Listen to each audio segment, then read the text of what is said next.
செம்மணி விவகாரம் தொடர்பாக ஒரு மிக முக்கியமான ஒரு கருத்து பதிவு இன்றைய நாள் இடம்பெற்றிருந்தது. அதாவது முன்னாள் கடற்படை ஊடக பேச்சாளராகவும் இறுதிப் போரில் வடக்கு கடற்படை முன்னிலை பாதுகாப்பு வலயத்தினுடைய கட்டளையிடும் தளபதியாக இருந்த AKP தசநாயக்க ஒரு கருத்தை பதிவு செய்திருக்கிறார். அதாவது செம்மணி விவகாரம் தொடர்பில் இராணுவத்திற்கு தொடர்புடையதுன்னு சொல்லி எப்படி நீங்கள் கூற முடியும்னு சொல்லி கேள்வி எழுப்பி இருக்கின்றார். குறிப்பாக ஒரு செவ்வியில தான் இந்த ஒரு விடயங்களை செம்மணி விவகாரம் மட்டுமன்றி ஏனைய பல விடயங்களையும் கோரியிருக்கின்றார். இதில் இந்த செம்மணி விவகாரம் தொடர்பில் அவர் பேசின விடயம் மிக முக்கியமாக பேசப்பட்டது. அவருடைய கருத்து தொடர்பாக பார்க்கிற போது மன்னர்ல 2013 தொடக்கம் 2014 ஆண்டுகளுக்குள்ள தோண்டப்பட்ட எலும்புக்கூட்டு தொகுதிகள் ஒல்லாந்தர் கால பகுதிக்கு உரியது என்று சொல்லி ஒரு விடயம் முன்வைக்கப்பட்டிருந்தது. அதனை மேற்கோள் காட்டித்தான் அவர் அந்த கருத்தை பதிவு செய்திருக்கின்றார். அதாவது செம்மணி மனித புதைக்குழி தொடர்பில் நீதிமன்ற நடவடிக்கை எடுக்கப்படுவதோடு வெளிநாட்டு கார்பன் பரிசோதனை மற்றும் DNA பரிசோதனைகள் செய்யப்பட்டு காணாமலாக்கப்பட்டவர்களுக்கு நீதியும் குற்றம் இழைத்தவர்களுக்கு தண்டனையும் பெற்றுக் கொடுக்க வேண்டும் என்பது நிச்சயம் நடைபெற வேண்டிய ஒரு விடயமாக இருக்கிறது. ஆனால் இன்றைய நிலையில ஜெனீவாவில் நடைபெறக்கூடிய மனித உரிமைகள் மாநாட்டு போல அப்போது இந்த மன்னார் புதைக்குழியும் மிகப்பெரிய அளவில் பேசப்பட்டது. ஆனாலும் இலங்கை இராணுவத்தினால கொல்லப்பட்டவர்களே குறித்த புதைக்குழியில கண்டுபிடிக்கப்பட்ட எலும்புக்கூடுகளாகும் என்று சொல்லி ஜெனீவாவில் கூட பேசப்பட்டிருந்தது. ஆனால் அவ்வாறு இல்லை என்பது தற்போது நிரூபிக்கப்பட்டிருக்கிறது. ஆனால் அதன் பின்னரும் ஜெனீவாவில் கூட ஒரு மன்னிப்பு கூட கேட்கவில்லை. அதே போலதான் இன்று ஜெனீவாவில் செம்மணி தொடர்பிலையும் பேசப்படுகிறது.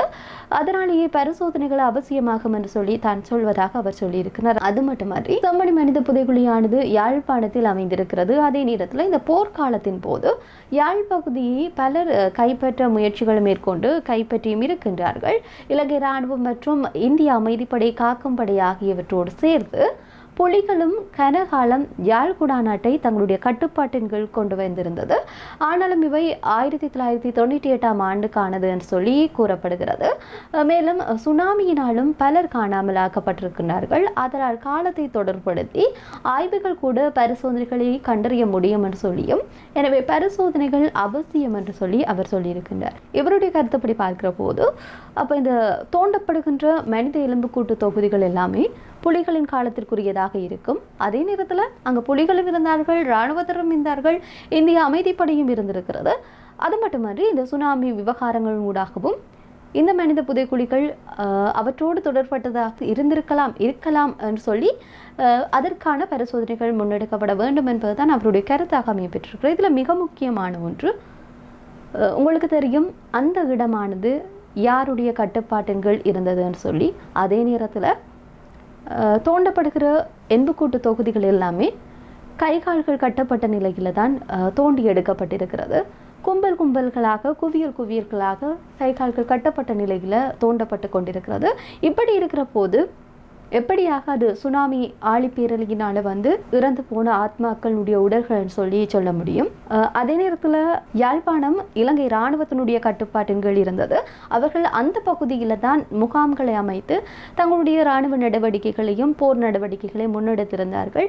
அந்த பகுதியில் போகக்கூடியவர்கள் இல்லாட்டி அவர்களூடாக அவர்களை பிடித்து கொண்டு சென்றவர்கள் அந்த இராணுவ முகாம் பகுதிக்குள் அடைக்கப்பட்டிருந்தார்கள். இதுல கிருஷாந்தினுடைய விவகாரம் தொடர்பிலையும் உங்களுக்கு தெரியும். இப்படி இருக்கின்ற போது இவருடைய கருத்து எந்த விதத்துல பொருத்தமானதாக இருக்கும் என்று சொல்லி ஒரு கேள்வியையும் இவரிடத்துல கேட்க வேண்டும். எனவே செம்மணி விவகாரம் ஒரு பக்கம் இருக்கின்ற போதோ இதை திசை திருப்புகின்ற வகையில வேறு வகையில எதிர்காலத்தில் நடந்து விடுமா என்று சொல்லி ஒரு அச்சம் கூட ஏற்படுகிறது. பொறுத்திருந்து பார்ப்போம் எப்படியான விடயங்கள்ல இந்த செம்மணி விவகாரம் தொடர்புல நடைபெற போகிறது. ஜெனீவா தொடர்புல எப்படியாக செம்மணி விவகாரம் தொடர்ச்சியாகவே அவர்கள் அழுத்தங்களை கொடுக்கிறோம் என்று சொல்லிட்டு வருடக்கணக்காக அதற்கான நீதி கிடைக்காமலே போகின்ற சூழ்நிலையில் செம்மணி விவகாரம் ஜெனீவாவில் எப்படியாக ஒரு தாக்கத்தை ஏற்படுத்த போகிறது என்பது தொடர்பில் பொறுத்திருந்து தான் பார்க்க வேண்டும்.